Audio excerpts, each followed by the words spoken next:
on Sunday night with LSU. I had the over 51, and I was like, "Oh, we're in overtime. We're in overtime. Extra point. I'm gonna hit my bet." You're talking about frankly, I've got a problem with gambling fucking four fingers, Doug. Alrighty, football fans, what is up? Welcome to our new show.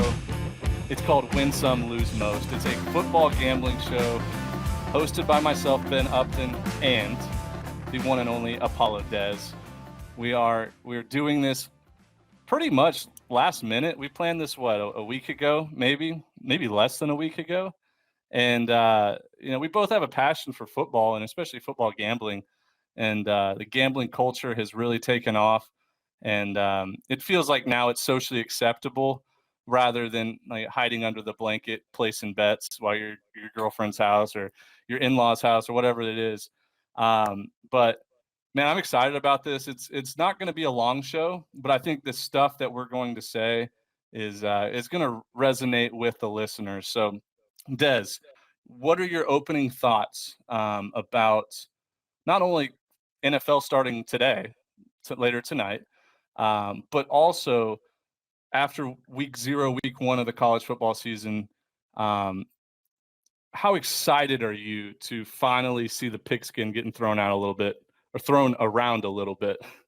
Oh yeah, I mean, like you said, football. Being Texas boys, football is religion down here, right? So even though we both played college ball, baseball wise, like football's always ingrained to what we do, and the betting side of it, it was taboo 10 years ago, like your opener, and now it's being socially acceptable, and it's inevitable for our states to finally figure it out. But as the country kind of opens up, I'm just pumped. College football was great. It was a great fix. A lot of good games, a lot of favorites winning, big. We had some points out in North Carolina as well, so it was just all around a good slate. Pumped for this mixture of college football and NFL. It's just a football just cornucopia of bets and touchdowns and heartbreak, and I can't wait to just do it all with you, man.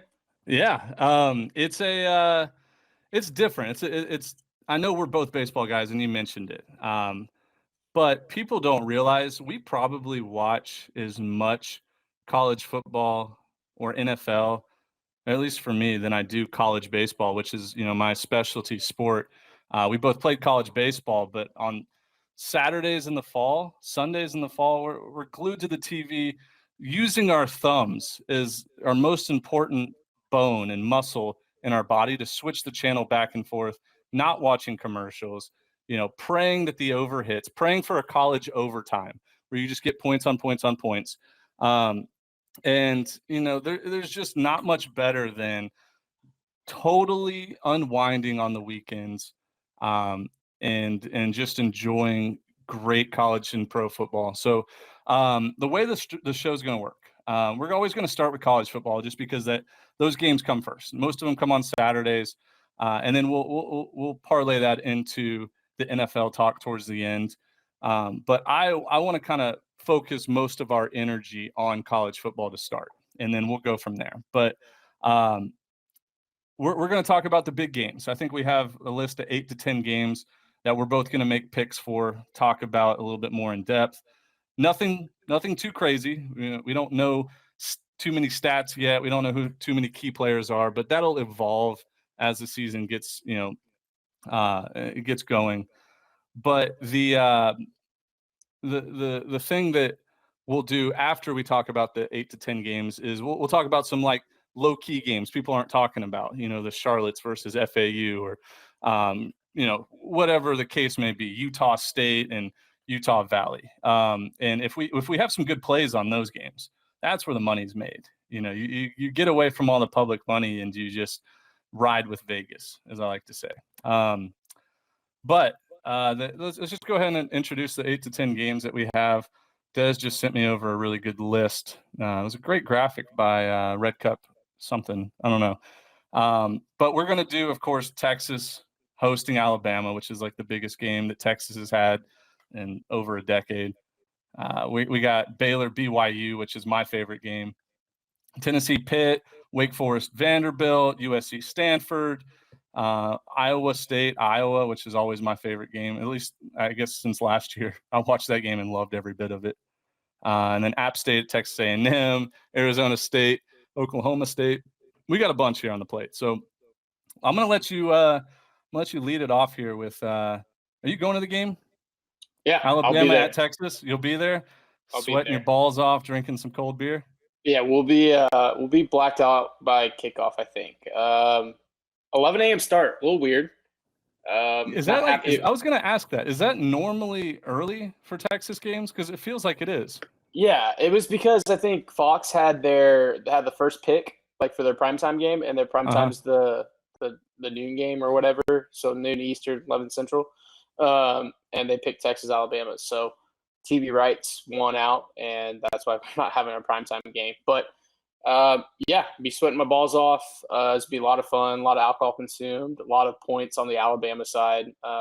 Game day's going to be there. Pat McAfee making his debut. So, and that's right by our tailgate. So I'm real pumped to just, lean over like this and be able to see the game day. Well, I'll tell you this right now, man. If there is one bright spot for Texas, it's that the public money is so heavy on Alabama. They're getting 89% of total bets and 97% of the money on the spread.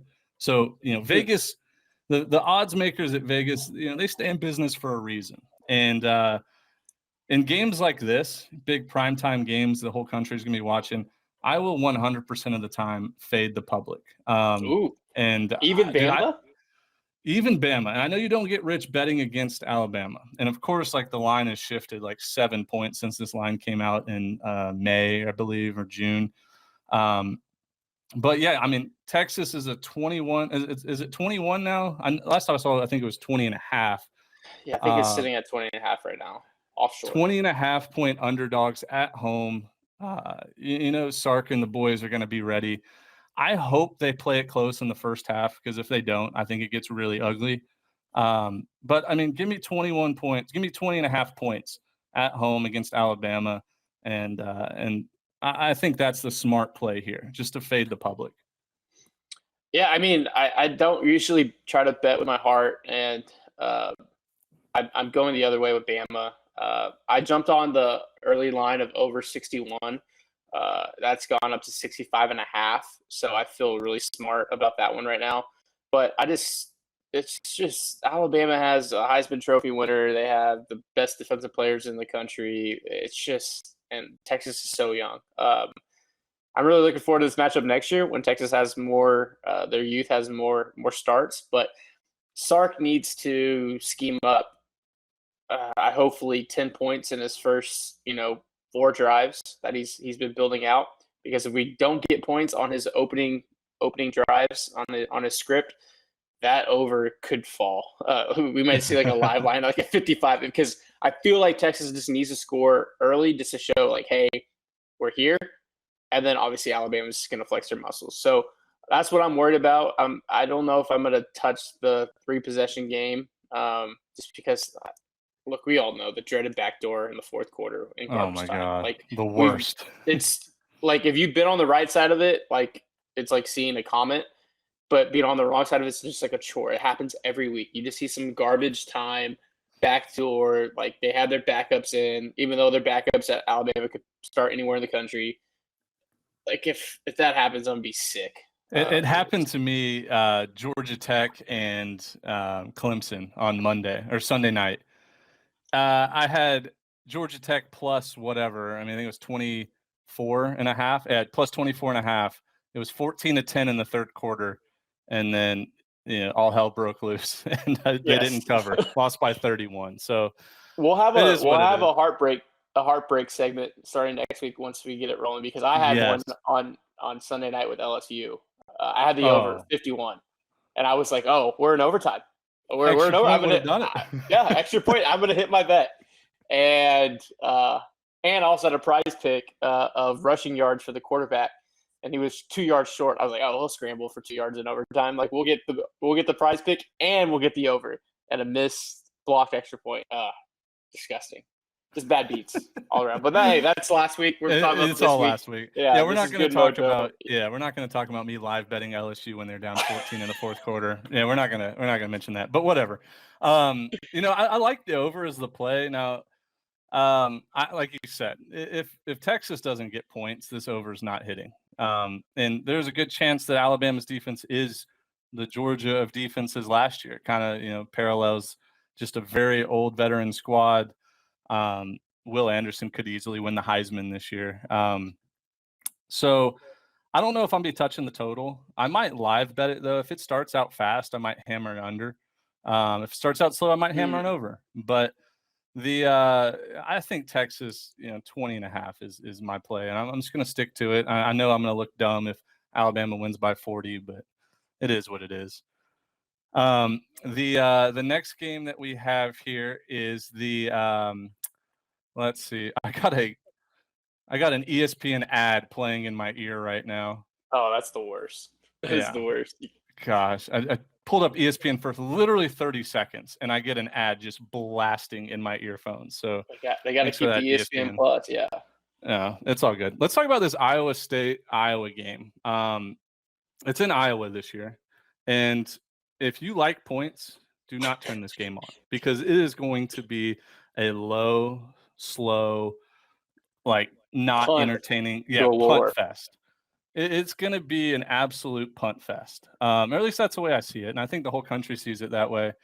Now, the spread, I'm looking up an updated spread right now just to be a little bit more official. We have here it says Iowa -3.5, so it's dropped a couple points since when it opened at 5.5. 62% of the money is on Iowa to cover that spread. I don't like the reverse line movement there, where it starts at 5.5 and Vegas drops at 2 points, even though they're getting a majority of the votes. Mm-hmm. Or not votes, sorry, bets. What am I talking about?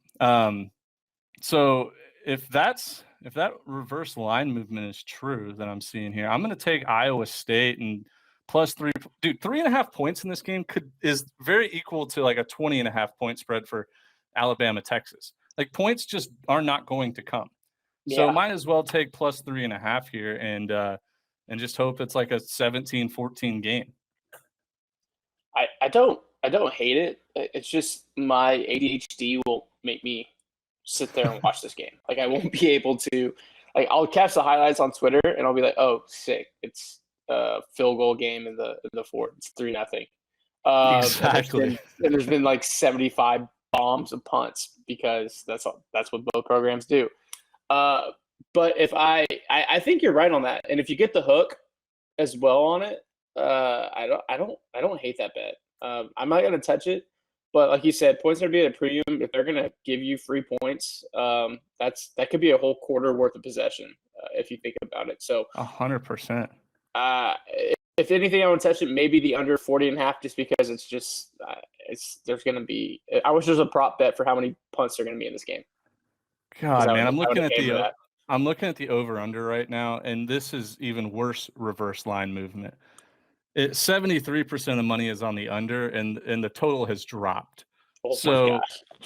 God, am I going to be the guy that picks an over in an Iowa State-Iowa game? I guess like the only great thing is like 40.5 points is only 20 safeties, which is possible. Each team could get 10 safeties. Who knows, man? A blocked field goals, like special teams do play a big factor in these games, and maybe it is like a 10-10 game going into overtime, and then they rattle off 4 touchdowns. Like I don't know. I'm not gonna pick the over, but this is scaring me away from the under. I'll put it that way. Just the reverse line movement there. There's a reason why there's lights in the city in the middle of the desert at the end of the day. Yes. Yep. 100%. Vegas, they know what they're doing there. Smartest people in the world. I really do think the people that set the lines in Vegas are time travelers. They're like, this is how they make their money. There's just been too many occasions of weird, like crazy circumstances that have happened to hit the nail, like hit exactly what they need. So I don't want to give too much credit to Vegas and the bookmakers, but man, it's weird sometimes. Really weird. Des, let's go with Baylor at BYU next. How's that sound? Yeah, I love it. Night games in Provo. It's weird seeing a Baylor team that David Aranda has turned around and obviously go to New Year's Six. They make big time plays. They lost some guys to the draft, but they had the powerhouse Albany come in and they put up a ton of points. But night games in Provo are weird. It's something about the Taysom Hill experience up there that it just gives me PTSD. And so I think the opening line has moved a bit. Do you have the numbers on that? It actually hasn't. I mean, it's probably moved back and forth, but it started at a 3-point spread. It's still a 3-point spread. Okay. So 71 or 66% of the money now is on Baylor, which I hate. Anytime that the public's on a dog, plus points. I mean, it's like and BYU I think is a lot better this year than they were last year, and I don't know if I'm believing in the Baylor hype yet. I know they had an incredible year last year, won the Big 12. But like they're not at the end of the day, like they're Baylor, right? That we've seen them struggle more than they've been good over our lifetimes, Des. So I think, gun to my head, I'm gonna take the home team here minus the points. And you know what I'll probably do is just take BYU money line at some point. Like I might live bet it. I feel like there's gonna be a point where they're gonna be plus money. And I could see a late comeback by BYU, at home under the lights. That just seems like the recipe that we're looking at here. Yeah, I think there's a chance this could. I kind of like the over. I like BYU money line, and I like the over, and I may do a little tasty parlay between the two. The over is Barstool Big Cat's game of the year. Is it his game of the year? It's his game of the year, which is I think he put 5.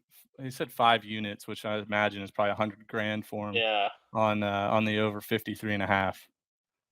I like it in the sense because I think both teams are just going to push each other, and we'll see it early on. And I may not I may bet the parlay, and then may sprinkle more on a live line just as I can see it unfold in the first quarter. But this BYU team put up 50 last week. They traveled to South Florida. Obviously, South Florida is not great, but it's got to be encouraging that their offense put up 38 in the first half. And Baylor's Baylor. Like I feel like Baylor wants to show that they're a legitimate team and want to be a playoff team this year. So obviously it's not like the BCS days where you got to, pad your stats, but if they go in on the other side and have a big win, they're going to score a lot of points. So I think I'm going to touch the over, knowing that it's Big Cat's game of the year. It makes me feel all the warm and fuzzies inside. So I'm going to add that to my card right now. Love it. BYU, Baylor, over. You know what this game just screams to me is both teams are going to have a 75-yard plus trick play go for a touchdown. And I think I can already book down 14 points right there. Like each team is going to have one trick play that they bust out in this game. And it's a 10:15 Eastern start time. So everybody in the country is going to be watching it, trying to get their money back after what they've lost earlier in the day. And the whole country is going to be betting the over. And I think I'm going to ride with the country. This is opposite of my normal my normal strategy of fading the public, but I'm going to ride with the public here. I love the over. 53.5 points isn't that many. And this is another strategy I have with college football. This could easily be an overtime game. In college football overtime, you're going to get, both teams score a touchdown the first drive. That's an extra 14 points. And then it's just 2-point conversion after 2-point conversion after the third overtime. So it's, you can get points pretty quickly. So I like the over as well.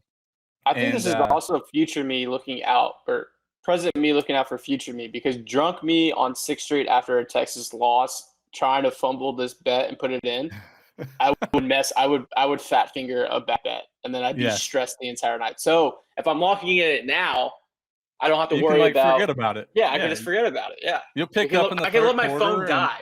Just let my phone die and just enjoy the game. yes. You can you can just walk into a bar and it'll be on at midnight and it'll be the third quarter and you'll be like doing mental math or at least trying to. You're like, all right, 17-21. All right, that's let's see, 38 points. I have 53 and a half. So 54 minus 38. It's like I need 16. Okay. How am I going to get to those 16 points? I mean, it happens to me every weekend. I'm gonna Just like, ask the bartender for a pen and a piece of paper. Just like, can you give me like a receipt so I can just like do the math? yes. Do I need them to score this drive or not? Like, do I Yeah. need this to be a close game or a blowout? Yeah, that's exactly what's gonna happen. Gambling math is so funny. I could do like a whole segment on like what you like gambling math. Like, do you need this team to score for an over? Because like sometimes it's better that they don't, and the other team goes down and drives. So, anyways, that was a fun little segment there. Let's go next game here. Unless was there any other picks you had for Baylor BYU? No, I was added to the car though. 53. All right, let's go Kentucky at Florida. Both ranked teams. I mean, Florida comes off a very, very exciting game last week against Utah. Billy Napier, he's got him and his 100-person staff clicking on all cylinders. So it seems like a pretty good hire so far for the Gators. Definitely a change of pace for them getting a smaller school head coach to come coach there and not just some revolving door SEC coach. So I'm excited for the Gators this year, but doesn't like something in you kind of feel like Florida after a big win, kind of a younger team, maybe might have like celebrated this week and thought like, oh, we're really good, and like not really think about a Kentucky team that's got arguably the best quarterback in the nation coming in. I just think it's hard to go back-to-back games, especially both at home, and after an emotional win against a top 10 team, bounce back the next week against a team ranked 20th, I think, around there, and host them. And I think that leads me to take Kentucky. I think I'm going to take Kentucky and the under, and I think if you take Kentucky and the under, I don't think they both lose, if that makes sense. This is gambling math again. Remember, this is in my head. This is gambling math, yes. I don't think Kentucky will score a ton of points, so I like the under, and I don't think Florida will either. And I think if it is under, and it's a 6-point spread now, I don't know. Maybe I'm thinking too far into it. I'm gonna do both though. Kentucky +6, under 51.5. And I'm just hoping that Florida doesn't score 52 on their own. I think this is a game I will sprinkle Kentucky money line just in a random parlay and not have any actual units on it, just because I want to believe in Florida. They had a big win. Richardson looked damn good. Also, Florida doesn't retire jersey numbers. Like, kids rocking Tebow's number. So that's got to be like at least a half a point on the spread. So I think I'm gonna have Kentucky just in a random parlay that I'll just throw a dart for a lotto ticket, just because the fact that I do think Florida probably celebrated hard. They're riding high. And Kentucky's stout, and obviously it's in the swamp. It's all those things are going for them, but I think that Kentucky money line looks juicy. Yeah, 7 p.m. And it's like, does it look juicy? Is this one of these games where like Florida wins by less than 6, but like, you know what I'm saying? Like, the money line seems too big here for Kentucky for only a 6-point spread. I'm looking at the updated money lines. Let's see, +192 for a 6-point spread. I always feel like a 6-point spread's like in the 170s. So is this Vegas like trying to bait people into taking Kentucky money line and Florida -6? You know what I'm saying? Like 6 points, people think, oh, Florida will win by 7 or more. Or people will think, well, I'll just take Kentucky money line. It's gonna I feel like this one might be one of those middle games where Florida wins by 4 or they win by 2, and both parties lose. Yeah, I 100% agree. I think it's one of those games. I think whoever has the ball last is gonna win, and I that's hope gonna so. get to that number of just being like both sides of the bet are just losers. Yes. So yeah, I think I'm just gonna sprinkle Kentucky in a parlay and take that plus 180 odds somewhere, because at the end of the day, I think it's gonna be a damn good football game. I don't know if it's a gambling game for me, but it's gonna be a damn good football game that I'll be tuning into. 100%. Um, man, I still just I'm thinking about that Florida game from last week, and it was very exciting. Um, Very. and it's dude, college football is comparing it to like college baseball. College football is better when Florida is good. It's similar to like when Stanford is good at baseball, or even teams such as like Rice or Long Beach State. When Florida's good, it just feels like when Florida's good at football, it just kind of brings us back to like the late 2000s, early 2010s, and it like just kind of gives you a little warm feeling. Like, okay, the Gators can compete with anybody. Um, that might have been stupid, 100%. but that's what I'm feeling there. Let's see. Next game here I have on my list is Tennessee at Pitt, and I'll be honest with you, I wasn't super impressed with Pitt against West Virginia. Now there were points in the game where I was, and this was, let's see, that was last week on Thursday they played. Man, that feels like 5 weeks ago after Yeah. all the college football I watched. But yeah, I mean, Pitt ended up winning the game. Big rivalry game, high emotions. I don't think West Virginia is very good this year, and I don't think that Pitt overly impressed me. Now, some people are saying like Pitt is a real contender in the ACC this year. They're ranked 17th. Returned a lot of people. They lost Kenny Pickett and Addison. I always forget his first name, but he's at USC Yeah. now. Jordan Addison. Yeah. Jordan Addison, but people are thought that they reloaded. I don't think they're as good. I think Tennessee blows them out, dude. I 100%. I'm gonna take Tennessee -6 and not look back. Just because Yeah, dude, I love they're that the pick. better athletes, and this is not an SEC. Like, we're better than you, but I think we talked about it on everything, right? We talked about it on the college baseball podcast. Preseason rankings don't mean shit unless you're Alabama, right? Like in football, like I think Pittsburgh's inflated because you had Pickett, you had Addison, they're not here. Like, you're ranked on those guys' arms, legs, and hands from last year. I don't think West Virginia is that good. I think that game last week was awesome. The atmosphere was awesome, just because it was the backyard brawl and everything of a rivalry game week one.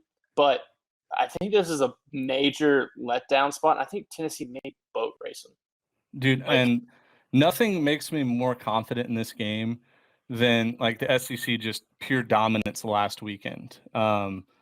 I mean, all the SEC teams looked really, really good. Even like Vanderbilt has looked good. I know they played Hawaii, but they just look bigger, faster, stronger than anybody. And I think the transfer portal is the biggest reason why. You just get more depth, more skill players, and Hendon Hooker, Tennessee's quarterback, is a very dark horse for a Heisman. I know it's super early, and I know this could backfire on me, but he's kind of given me like Johnny Football vibes. Like, he just kind of does it all.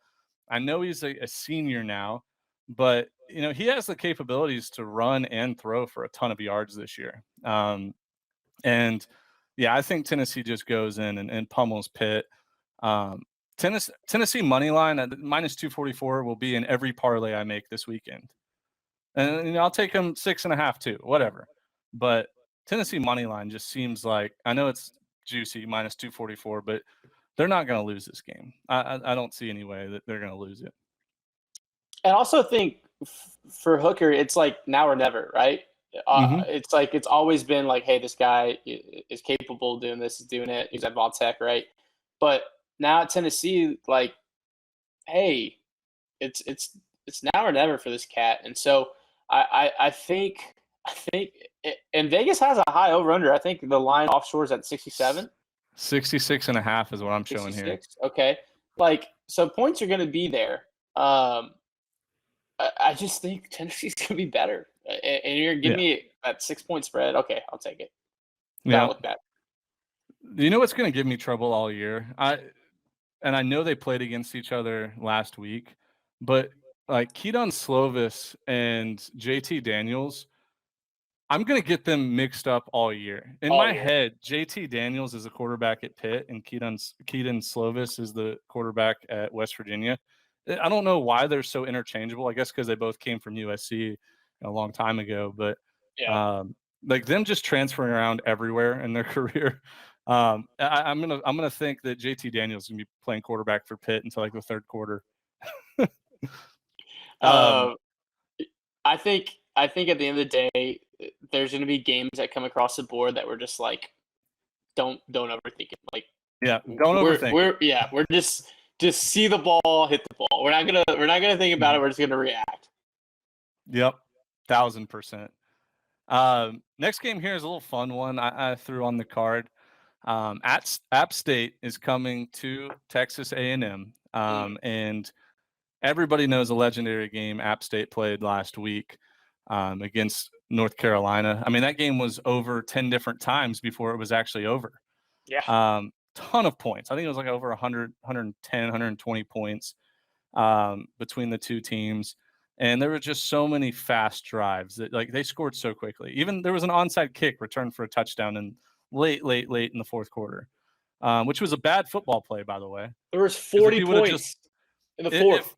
If North Carolina's guy with, I think it was like a minute left or whatever, just fell down, they could knee the clock out. He takes it to the house to make it from a 1-point game to an 8-point game, which is still one possession. And luckily for them, they didn't, App State didn't get the 2-point conversion. But I was really impressed with Chase Bryce. He, you remember, he was at Clemson and he went to Duke, and now he's at App State. He's a really good quarterback. I think he is our age, Dez. I think he's like 28 now. He's been around college football forever. Yeah, but he's on his double major. Yeah. The way I'm looking at it, though, Texas A&M has a really good defense. Like, one of the top in the country, in my opinion. They're at home. 12th man always plays a big deal. And I think the country is going to look at App State and think, wow, they put up 60 points last week or 50 points or whatever it was. I'm going to take the over here. It's only 54 points. I'm going to hammer this under. It's one of my favorite plays. 54 points. And because I think Texas A&M gives Bryce a lot of trouble. He's going to see looks he didn't see against North Carolina and their soft defense. And then Texas A&M's offense, I think they're still trying to like put it together. I know that they have a few good skill position guys, but nothing that I think someone's going to pop off like a Mike Evans 230-yard game with 3 touchdowns. So I like the under 54. I could see this being a 24-14 game, something like that. Yeah, I think I'm right there with you. I'm going to take the under 54 as well. Haynes King did not look good last week. Not as good as I thought he would. Yeah, he's coming off injury. He's young. I get it's probably his third career start. App State scoring all those points. A&M defense is a real deal. And everyone knows I'm a Longhorn, and I'm not always here to give the Aggies their flowers. But that defense is legit. So I don't see App State really. If they have a good opening script, maybe get some points early. But I think that A&M defense just is just so damn good. They'll just take the air out of the ball. And if Haynes King just scores a lot of points, then I'll just tip my cap to him. But for what I saw last week against Sam Houston, that under 54 looks really good, and I think we got some favorable wins because everyone is chasing the App State points that they saw last week against Mac Brown's Tar Heels. Yeah, I don't see like the public spread. I mean, like where the public money's at, but I got to imagine it's on the over. Yeah. I got to imagine people are hammering that over now. Anyways, let's move on to a little, Lone Star State action. Houston is going to Texas Tech. I remember this game from last year. It might have been the first weekend. University of Houston jumped out to a 21-point lead. It was like 21-0 in the first or second. I think Dana Holgerson kicked an onside kick in like the first quarter, and Houston recovered it. But Texas Tech ended up winning. What'd you say the score was, Des? Like 38-21 or something? 38-21, yeah. So Houston didn't score after that. I don't know what, dude. Initial glance, and this is very like 5 years ago bias. I'm like, oh my god, there might be 100 points this game. There might be a legitimate but those are both different Texas Tech teams and Houston teams. Case Keenum's not back there anymore. What's his name? Greg Ward. Yeah, Greg Ward's not back there taking snaps.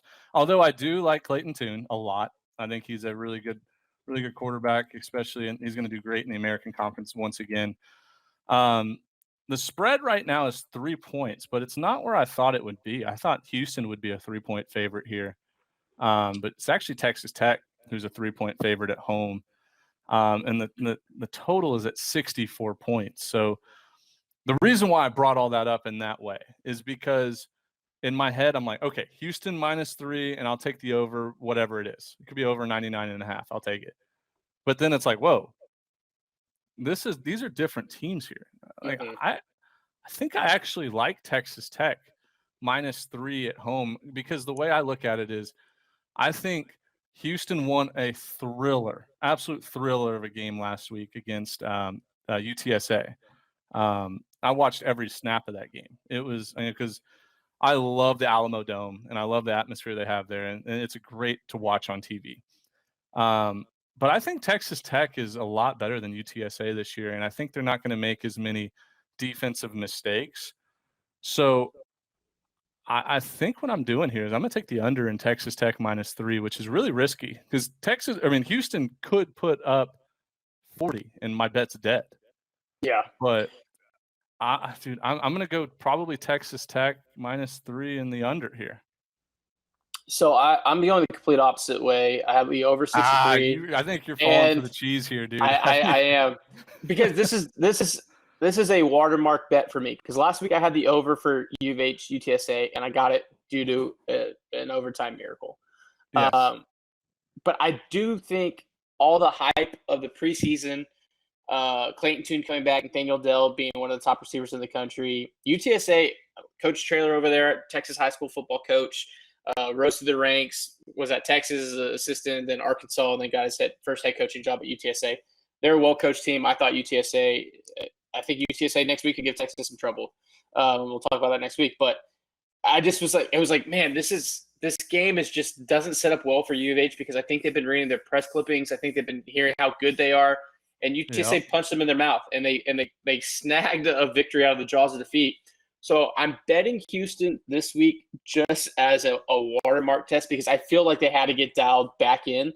And with a senior quarterback and Nathaniel Dell being one of the best receivers, who only I think got like 44 yards last week, he's itching. Pretty good. He's itching to break out. I'm only betting that this way because I want to see where they are. I feel like Dana had to just chew the guys out, and I'll text some people. Hopefully, some of the Houston media will let me know how Dana had the boys this week. But it just feels like it's not a good bet. It's not a smart bet. I know that. I just feel like I have to make this bet just to know where they are. You have to live for something, and if betting Houston and betting the overs are the thing, like, you got to do it. You got to live for it. Like, that's what gambling is all about. Sometimes you gotta just go with your gut. You gotta go with what you believe in rather than what all the signs are saying. It happens to everybody. You just gotta do it, because you'll hate yourself if Houston goes out and puts up 55 points and blows them out. You're gonna be like, dude, I had everything right in front of me. I could have just pressed the submit button on my bet, but I talked myself out of it. And it feels like a very 35-27 game. A 27-20, you know what I mean? Like, just something where it's just like it just trudges along. But I'm betting it because it's just it's the gut feeling right now, and I have to know where these Cougars stand. If I lose a bet, it just washes the bet one from last week from them. So I think if they think who they think they are, then they have to come out guns blazing, put up points, and do what everyone national opponents said they were going to do. Yeah, and dude, I will say that the turf at Texas Tech is so fast. They play so fast on that turf, and it's gonna be hot too. People are gonna be just cruising out there. Now, of course, it's probably going to be like a giant windstorm, and they can't throw the football, and it's going to be a snooze fest. But I don't look into weather anymore. Just weather is not Weather existent. doesn't exist. Doesn't exist. Here's a good game tomorrow. It actually comes out tomorrow, so Friday. It's Louisville at UCF, and this is one of my locks of the weekend. I think I'm not going to put the title on it yet, but Louisville looked like the worst team in the country last week against Syracuse. And hey, if I'm wrong about this, okay, but Syracuse is not a national title contender or even close. It's not like Louisville played, Ole Miss like they did last year opening week. Like that was a Syracuse team that probably gets the bottom of the barrel ACC recruits, and they looked god awful. And UCF with John Reese Plumlee at quarterback, he's got a solidified starting spot. He's not bouncing around it like he was at Ole Miss. I think, what do they call it? The bounce house or something down there in Orlando. I think it's going to be popping. I believe it's a blackout. UCF -5.5 seems like the abs. And I could be taking the cheese here. There's a mousetrap right in front of me that Vegas has set. And I'm going to just jump as hard as I can right on that mousetrap and take that cheese. And if it kills me, it kills me. But this is the best cheese I've ever had in my life. Give me UCF -5.5 and add the over to it as well. Like I love it. 48 points. Look, Plumlee is legit. Like he's a guy. And if you're watching and you're a degenerate like us, probably dabble in DraftKings or Prize Picks, whatever. Just take the over and all his fantasy and plug him in your lineup. Like the guy is going to win you so much money this year because he's the dual threat capabilities of him and the soft schedule. I think I'm gonna hand over 61.5. I really do. I mean, dude, I'll put it to you this way: I won't be betting the under. If you take the under, I think you're a fool. A Friday night primetime game, these guys are going to be just hyped up out of their mind. And the refs, and this is something that's so funny about college football. Refs on primetime games, they love throwing that defensive pass interference flag. They love targeting calls, like just handing out 15-yard penalty. Yeah. The 15-yard penalties to get the ball down the field just continue to come. And because they want to make it about themselves. Now, those calls wouldn't happen. They wouldn't happen on like a noon kickoff for Montana versus Murray State. Those calls aren't happening. But prime time, absolutely. The kid in class that always had gum and was handing it out. It's like he always had packs of gum and he just like, here you go. That's the rest on primetime games. It's like the only you want game 15 yards? Here you go. Yeah, here you go. Yeah. And it always happens. And so I think it's great for the clock, right? The clock's not running.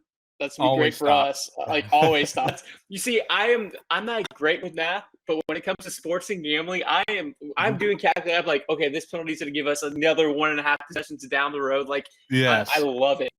I'm just hammer the over 61.5. Late hit out of bounds because you touched him. 15 yards. Honestly, how dumb we are. We don't know. There's probably going to be like a tropical storm in the Gulf right now. We have no idea. God dang it, man! 100%. We think we're geniuses right now. It'd be a torrential downpour. 100% that's going to happen. All right, just a couple more games here, and then we'll move over to the NFL. There was South Carolina's at Arkansas. That was a game I want to talk about here. I don't know if I'm believing in the Arkansas hype yet, but KJ Jefferson is the real deal, man. Arkansas,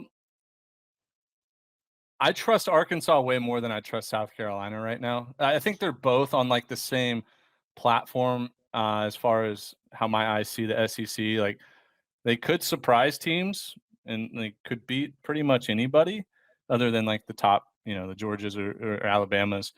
I think both of these teams have like upset potential over bigger teams though. But I still don't trust either one of them. And I guess if there was one team I would trust, it would be Arkansas over South Carolina, because I don't think Spencer Rattler's good at all. I've always hated him ever since QB1 when he was on Netflix.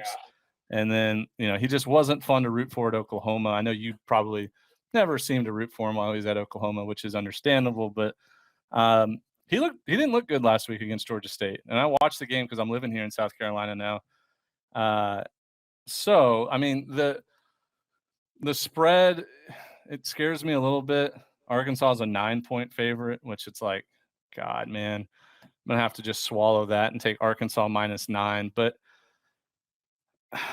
help me out with this one, Des. I don't know if you can sway me one way or the other. I think Arkansas wins the game.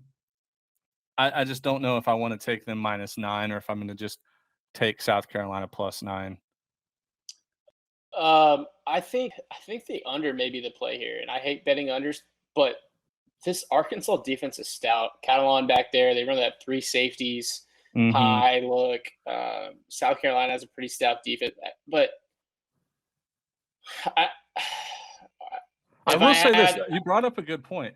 77% of the money is on the over, and it dropped from 57.5 to 52.5. So it's dropped 5 points, and the money's on the over. So are we late? I mean, it feels like we're late. Then. Yeah, oh, man, you're right. Like if you gave me that 57.5 number on the opening line, I would have taken the under easily, but I missed that.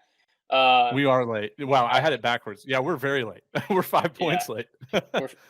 So maybe it's something that our process is right, but we don't touch it just because we were late. Oh, wait, no. Wait, I just confused myself. No, this is good for us, Des, to take the under. Vegas is trying to get more people to bet the over. Yeah. Right? Wait. Now, okay. Confusing myself. Now we're the over/under started at 57.5. Started at 57.5. It's now 52.5, but the majority, 77% of the money is on the over. So they're trying to bait more people into taking it. Yeah. So this seems like like to trap them with Quinn's numbers. Dude, I'll fall on the sword with Vegas here right now. I'll take the under. I love it now. 153. Yeah. Oh yeah. Give me the alternate under. I'll take under 40. Maybe like a 7 to 10 game. Look, Arkansas defense, they return a lot of guys. The 3 high with Cattle, like Odom back there calling it. And something about teams that have offensive line coaches as their head coach, like previous offensive line, they're built different. Yes. Like they have this grit and tenacity that represents the offensive line coach, because that's what they do with their line, right? We see it time and time again to be freaking negative 20 degrees, and the guys are going out there with no sleeves just because, offensive linemen. But when those offensive linemen coaches become head coaches, that flair's not there. It's not about the points. It's about grit. And I think Arkansas is going to, man, they're good. They're good. I'm going to take the under 53. I'm going to do it. I'm doing it. I'm taking the under. Let's just take the under. Let's not even watch the game. This is going to be, let's see, it's a nooner. There's other big noon games we're watching.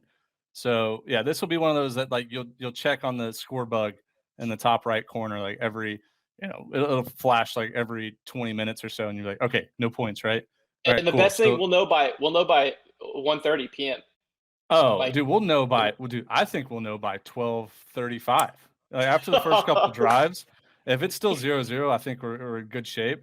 If it's 14-0 or 14-7, we're like, okay, well, this is a loss. Yeah. That's going to be one of those games where we'll know early. Yeah, I love that. All right, so what we're going to do here to wrap up college football, I know there's some other pretty decent games that we could talk about. I have a lot. I have one lot. Yeah, all right. So what we're going to do is I have about 5 to 6 more picks that I like. I'm going to rattle them off, and then you go however many picks you have left, and then we'll both end with our lock. Okay. So, like for example, I'm just going down, starting here at noon. I like Miami -25. I think Southern Miss is garbage. Now they played close last week against Liberty, but I don't think Liberty is very good this year. I think Liberty is like a 9-point underdog to UAB this week. So Miami -25.5. I think Miami is looking to make a statement with Cristobal as a coach. I think he's got the talent with their head on straight. They're gonna continue to improve, I think, as the season goes and try to just bury teams. Next play, I like Vanderbilt +12.5. I'll take an SEC team +12.5. I know Sam Hartman's coming back this week for Wake Forest, but sometimes it takes a little while to get adjusted to full game speed. I know he missed a lot of practices too. So Vanderbilt at home plus 12.5. Add that to my card. Kansas State minus 7.5 over Missouri. I know I just went the opposite of my previous approach of like SEC, plus points against non-SEC, but I think Kansas State's like a sleeper this year. They're going to be really, really good. Let's see. There was like 4 other games I like now that I look at it. UTSA minus 2.5. No. I'm sorry. Army plus 2.5 at home against UTSA. UTSA had no time to study this triple option, and Army is going to absolutely bury them. So I love Army plus 2.5 at home. I think they win this game. And I'll take Army money line. I think Army wins this game. Wow. Yeah, they just didn't have enough time. Like they lose an overtime thriller at home to Houston, and they got to go like on the road to New York to play Army against the triple option. It's like you had 5 days to learn about it. Yeah, right. Let's see here. I love Wisconsin minus 17.5 against Washington State. Wisconsin just bigger, stronger, more physical. It's one of those games where Wisconsin is going to score when they're not even trying to score, just running the ball late in the game. And like this could be a backdoor cover. They could be up by, let's just say 14 with 5 minutes left. They're running their 5-minute offense and just running the ball up the middle for 8-9 yards every single time. Speaking of minus 17.5, Air Force minus 17.5 against Colorado. Colorado is garbage. Colorado's like TCU bad. In the second half was just unbelievable against them. Air Force, I think, is actually the best military school this year. We know Navy's terrible because they lost to Delaware. Army, I know they lost to Coastal, but still a really good team. But Air Force is going to win the Chief Commander's Trophy, or what I forget what they call it, but that it could be the name. Wow, I love the board this week. The board is nice. I'm scrolling, and I love games that I'm not even saying right now. Oh, here we go. Kansas plus 13.5 against West Virginia. West Virginia played their rival last week, lost. Now they're at home against Kansas, probably taking them lightly. Not a great week of practice. Kansas, they're getting better every year, and I know you know that, Des, because they beat Texas last year. So give me plus 13.5. Hopefully they don't get blown out in the first half because they're not going to make a comeback. And then I like UConn plus 23. Everybody's high on Syracuse by how bad they beat Louisville. I think Louisville is just garbage. UConn a little bit better than what people think this year. They're at home. So UConn plus 23. And there was I'm saving that game for my lock. Fresno State, Oregon State, I think is a really good matchup. We probably should have talked about that one, but I like Oregon State -1. I know Fresno State has Jake Haener is a quarterback who's one of the top quarterbacks in the country, but Oregon State showed me a lot last week against Boise, just blew them out. So Oregon State on the road -1. And then I saved my lock. So you're up. All right. I'll just go back over my card as a whole. We have Tennessee -6 over 61.5 UCF, under A&M 54, under Arkansas 53, U of H Tech. I took the over 63. Bama Texas, I hit the over 61. It's at 65.5. If I hit my Friday night bet, I'll probably just parlay that winnings into the 65.5. I have that. UTSA -130. They're not my lock, but I just think. Wow. And I took Army money line, so we're against each other there. We're against each other there. The BYU versus Baylor over 53.5. Just hammer it. This is on my bubble, and I may let you talk me off it or make me go all in. The Memphis -6 against Navy. Navy lost to Delaware. Memphis -6. Wow. I don't know if I even saw that spread. I think I just wrote Navy off as a team, even though my brother-in-law played football at Navy and like coached there last year. So I feel bad. But I watched the game with him. He came into town for Labor Day, and he was miserable the whole game. I mean, just not one good thing. We watched every snap. Not one good thing happened to Navy. Now they could have. So I'll talk you. I think I can talk you into it. Okay. And this might be bad of me to say, but it's our podcast, so I can say it. Memphis is not usually the most disciplined team on defense, just in history. And to get not only the triple option, but Navy this year is also running the triple option out of the shotgun. That's going to be a lot of information for them to like study and like work at it, practice, and try to figure out. And then like as far as game footage goes, like they don't have good game footage to go off of because Navy just made so many stupid mistakes, like fumbled snaps, and the fullbacks. I think their fullbacks only average, or not average. I think they only had like 14 yards rushing the whole game. It was not a traditional Navy team. Now Navy could just be bad, but I guess to talk you into Navy +6, they are at home. Memphis, not traditionally disciplined on defense, and like it's a tough offense to prepare for. And it could just be a low scoring game because Navy's defense, I think, is actually solid. Okay. Well, I had Memphis -6, so I'm just gonna not touch it, and we're just gonna exit off the car. Honestly, all I heard was like Memphis is not disciplined, and they're gonna have to play assignment football and shotgun triple option. Just blew my brain, so I was like, I can't even. Yeah, so we're just not even touching it. And then I got my lock. I have my lock. You have your lock. Okay.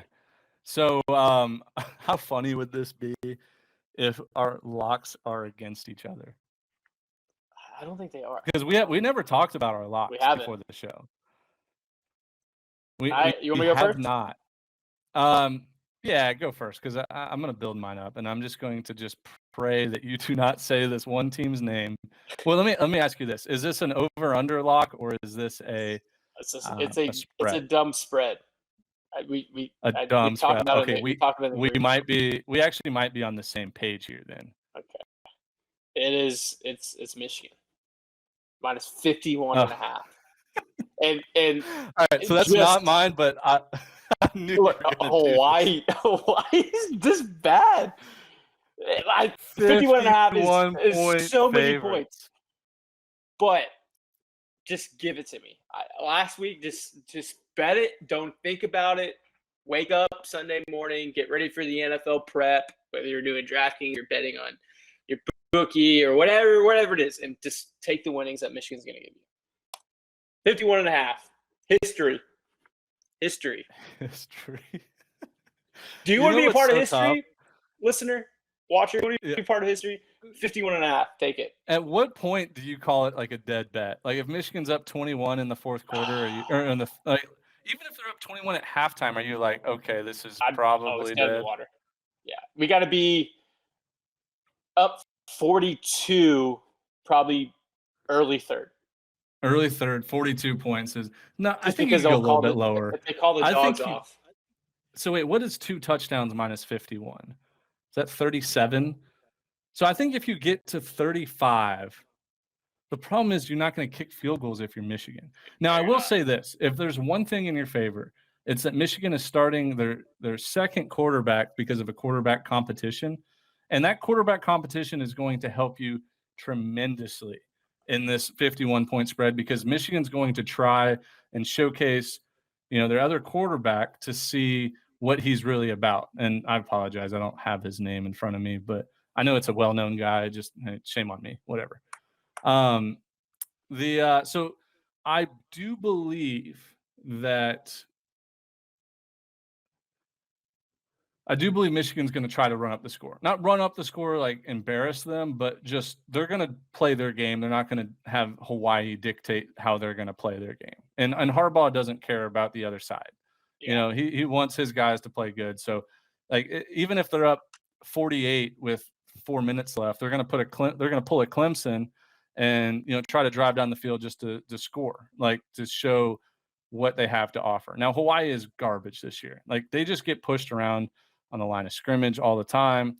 I've watched both of their games on like some weird app you have to download, but they gave up 63 to Vanderbilt. Yeah. And 49 to Western Kentucky. Michigan may put up 100. They may legitimately put up 100 if they wanted to. Yeah, I mean they could easily. I think they could. It's a lot of points. Yeah, it's a lot of points. It's a lot of points. It's a lot of points. God, I think I'm gonna add it to my card. Michigan minus 51. Add it. All right. So my lock is actually an over/under, and it's a game we haven't talked about yet, but it's sitting at a number that I love, and it's 51.5 points. It's Notre Dame Marshall over 51.5 points. And I think the reason why the number is so low is because, people saw Notre Dame's defense last week. They held Ohio State to what was it, 20 points or 21, something like that. Would they lose 21-10? And they only scored 10 points. Yeah, they lost 21-10. And I think the number is 51.5, which it should be a lot lower. But what I think we're going to see this week is a Notre Dame offense that actually has space and time to throw. And they have an elite receiving core and a great offensive line. And I think Marshall can actually score with anybody as well. So I love the over 51.5 Marshall Notre Dame. It's going to be that NBC Peacock game, 2:30, that kind of gets overshadowed by the other 2:30 and 3:30 games. But I could see it where Notre Dame goes down, scores on their first 3 possessions, boom, 21 points right there. And then Marshall's going to score at least one of their first 3 possessions. So I think if you have 28 points within, before halftime, you're looking really, really good. And I also think Notre Dame tends to just blow teams out when they're much better. And I think that now that Marcus Freeman's the head coach, I think he likes that kind of energy, like just energy throughout the game. Don't back down. Don't take your foot off the throat. Like we're gonna beat teams that we're better than by 100. Like for example, last year I remember they played Georgia Tech like late in the year. They won 55-0. Just absolutely crushed them. So I mean, over 51.5 is my lock of the day, and it's again one of the games that we'll know within the first quarter. Like, is this game going over or is it going to be a dead at the under? So, I mean, there's a good chance that this could be a 35-10 game, which would be under. But I love the over Notre Dame 51. I think they have to make a statement. They played some pretty damn good football last week. Covered, right? So yeah, cover. Great teams cover. Great teams cover. And Freeman's such a good head coach. Like, he's young, he gets it. Like, as a football standpoint, like I like that guy a lot. I'm gonna add it to my card. Thanks, I appreciate it, man. We ride together. Ride together.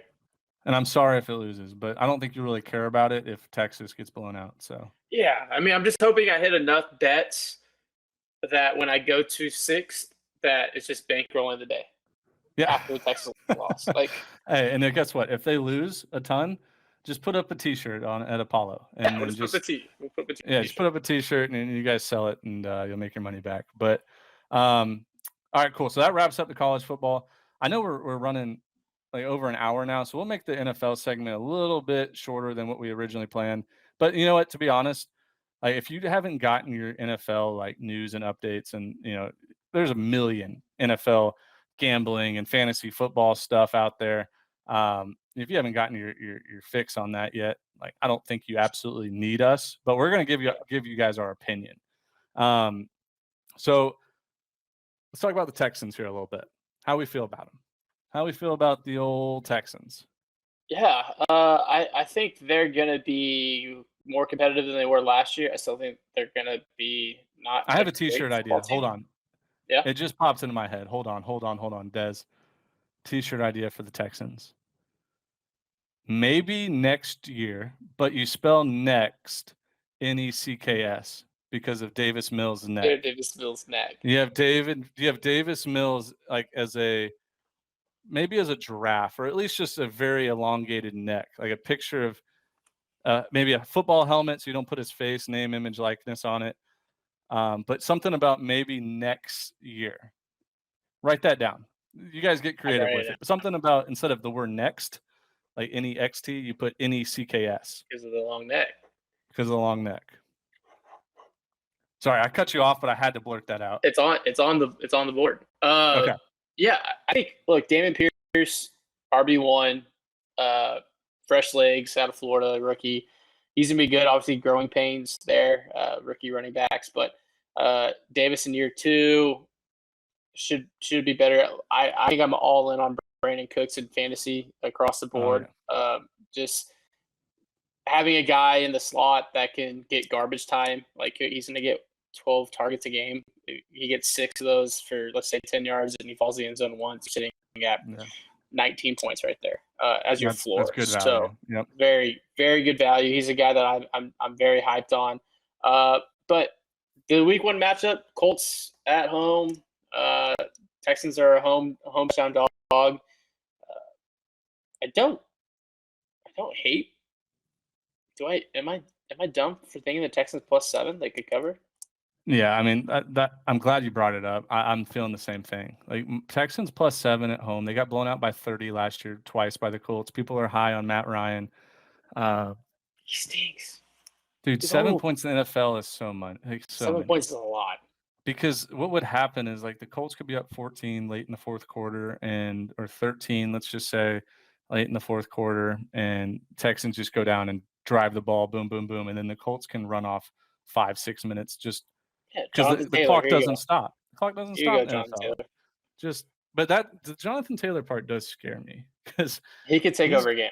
He could take over the whole game. But I'm also thinking in the theory of Texans had a whole calendar year to prepare for Jonathan Taylor. Like, it's not like a week-to-week thing where you get around and like get your assignment. Like, you should be prepping for Jonathan Taylor for the last all of camp. For the next 10 years, you have to prep for like you should have a legitimate game plan coming in to stifle the run and make Matt Ryan beat you. And if Matt Ryan beats you, so be it. Look, Father Time's undefeated. Matt Ryan's getting up there, and he has weapons. We've seen it before. Matt Ryan's also the king of garbage time too. Oh yeah, we've seen it with the Falcons. But I think with this kind of run first offense, he's gonna be a little bit more conservative, more veteran. He doesn't have to push the ball down the field. I think this +7 line is. I'm not there yet, but I'm slowly getting there. It's the same spread as 49ers over the Bears, and the same spread as Baltimore over the Jets, and Kansas City over like Arizona. And it's like all of those are 7-point spreads. The Texans Colts does not fall in that category for me. Like those other games seem much closer than what this. So I don't know. Is it a bad line? Maybe. Are the Texans going to be much better than last year? Or are the Colts just not going to be as good? Like why? There's a lot of question marks for me. But yeah, I'll probably just take Texans spread +7, maybe the under. I could see a very low scoring, run heavy game. Yeah. I hate taking unders though. God, it's gonna kill me. It's weird to shift from this so many points on Saturday to more dialed, calculated possessions in the NFL. Right. It's so hard to turn that off. It's funny because middle school football is low scoring, high school football is usually high scoring, and then college football is high scoring, NFL is low scoring. So it's they just flip, it's an inverse relationship. Yes. I don't know. Anyways, let's do this for the NFL because I know we're running short on time here. I'm gonna pick. I have 4 games that I really like. I have 4 spreads that I really like that I want to throw out there. And my first one is tonight's game, Bills Rams.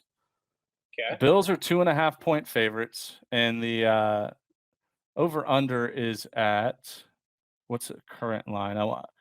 Over under 52.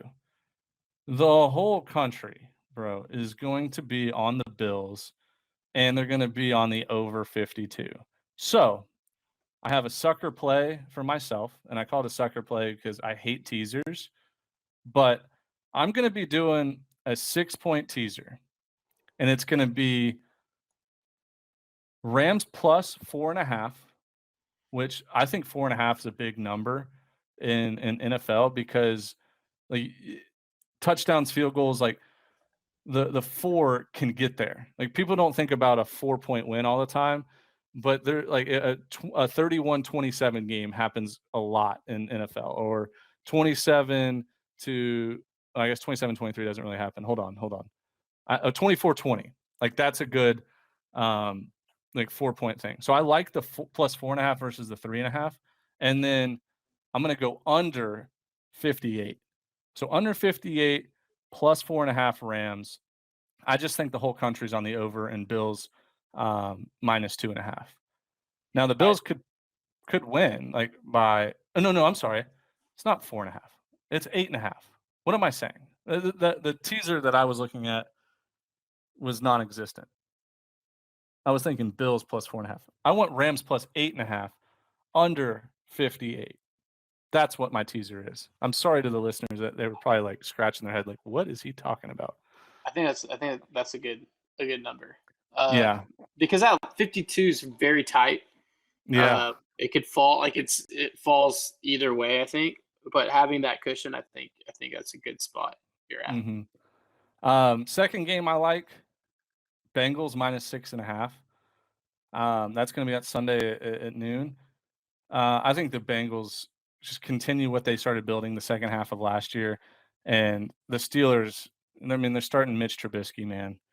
And the problem with not only starting Mitch Trubisky, it's like you're starting Mitch Trubisky, but you have 2 other quarterbacks that are just as bad or like just as good, however you want to look at it. And Kenny Pickett and Mason Rudolph. So it's like if Mitch Trubisky has like 3 bad drives, like do you put another quarterback in? Like, there's going to be a lot of like offensive question marks, and I think the Bengals at home, after that big season they had last year, I think they win by more than a touchdown. Next pick, which is also one of my favorites, Lions plus 4 against the Eagles. I maybe I'm buying into this Hard Knocks, dude. Hard Knocks Hard Knocks buy. But Dan Campbell has got me sold on this Lions team. God, man. And I know the whole country is going to be on the Lions because of that reason, but I don't know. The Eagles, I think the Eagles got a lot better this offseason. Great draft, great trades, free agency pickup. But the Lions are going to be scrappy, dude. And something in me tells me Dan Campbell knows the spreads and like he kind of plays towards it. I think he does to like make the fans happy. He's gonna if it's an 11-point game, and dude, I'm telling you, if it's an 11-point game in the fourth quarter and they go down and score a touchdown, they're going for 2, like to cover that spread, 100%. To make it a 3-point game. Like I know it obviously makes sense because of, because of the field goal situation, but like he's not thinking twice. Like he's trying to cover this spread. And then the last game that I really like. I like the Cowboys money line over the Bucs. Oh, you dog! I have on board. And dude, and I hate the Cowboys. I hate the Cowboys. But you give me an underdog Sunday Night Football against a broken Tom Brady right now, like having marital issues, having to take 2 weeks off, training camp. For a guy his age, like I still think it's very important for him to attend training camp, and he missed a big part of that. And I think the Cowboys, for the first time, and at least in a while, I think they're actually flying under the radar. They haven't made those big moves. There's been nothing big in the news for them. Jerry Jones isn't yapping his mouth. And I think they're going to be a really good football team this year. And they're 2.5-point underdogs at home. The money line currently is at plus 122, which isn't a bunch. But give me the Cowboys money line. I can see them going out and winning the game at home. I don't know. It just makes sense to me. So those are my 5. Texans plus 7, the teaser of the Rams plus 8.5 under 58, Bengals minus 6.5, Lions plus 4, Cowboys money line. Those are my 5 NFL bets. And I'll probably add a few more when it comes to Sunday, but right now that's what I'm sitting at. I mean, you have a lot. What's on your cards on mine? I got Bengals, the minus 6.5. The Texans are on a bubble. I may have talked myself into that one. My 2 other bubble ones that I'll think through, and it's just me being a whore for points. The Raiders Chargers over 52, and the Chiefs Cards over 53. and a half. It's a lot of points. Cardinals Chiefs screams over. It screams over. But it's also one of those things that, like, there's 3 and outs and drives that stall at midfield in the first quarter. You're just like, shit, how am I going to? Yeah, and there's limited possessions now. Yes, yeah. And that's like the 3:30 game. So like sometimes those games feel like they either go way over and just have a billion points scored, or they just like don't score at all. And you're just like, come on, just move the football. But also, I think like fresh legs, fresh track. 2 teams that score a lot of points, like, and they're not playing like week 10 where they're all beat up, right? Like they're fresh. So I 2 very offensive-minded coaches, like everything, shapes up for points. So I see those 2 overs making it to my card by Sunday. I have Cowboys plus 115 on my card, but the Bengals minus 6.5.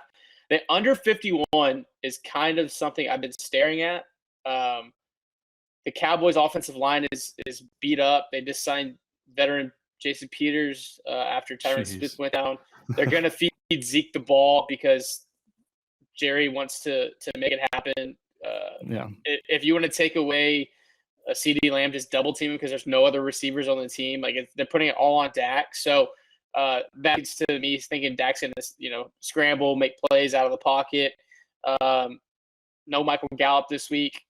Like, I think the under 51 on top of the Brady stuff, just from the Cowboys perspective, I don't think they're going to get there.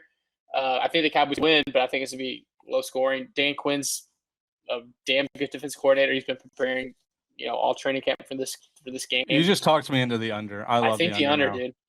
Yeah, and then I don't think Godwin's playing for the Bucks. Like, why rush him back? Yeah, there's no point. So if Godwin's a late scratch, like, okay, now you're going to box Evans up, and I mean, Julio's a shell of himself. He can get there, but he's not going to break a game. So I think the under Gronk. 51. Yeah, there's no Gronk this year, right? No Gronk. I think under 51's the play. Wow. And then my final play, Packers minus 1.5. I think Aaron Rodgers. I just can't quit, dude. I've hated him my entire life, but now it's Stockholm Syndrome. You said it earlier, though. You said Father Time is undefeated with Matt Ryan. It's got to apply to Rodgers. He's doing ayahuasca. He's doing shrooms. Media tour, Joe Rogan, and Pardon My Take, and Pat McAfee, and Bussin' with the Boys. Like, he's doing a little media tour. Am I going to take Kirk Cousins over Aaron Rodgers, though? I think the Vikings are going to be sneaky good this year. I almost put a future on them to win the Super Bowl, but you dog. I held off. I think the Vikings are going to be really good. Jefferson's a dude, but I don't know. I have Packers minus 1.5, and that if I lose that one, I lose that one. But I'm going to go with Aaron Rodgers. But that's my short card. Watch, Packers are going to win by 1. Gross. It'd be sick. All right, man. Well, let's wrap it up there. I thought this was a really good show. Like, I enjoyed this. I normally don't get all super excited and like running through like my reasons for everything, but it felt good to just like blurt it out, and looking forward for the rest of the year here. Any like closing thoughts you have? No, just make sure you guys get your bets in, and then tune in next week for our bad beat segments. I'm sure we'll have some of those, but the whole show. But we're gonna win some, Win some, lose most. Got to. It's all about the the ones you win. Those are the ones that actually count. So y'all take care. We'll be back next week.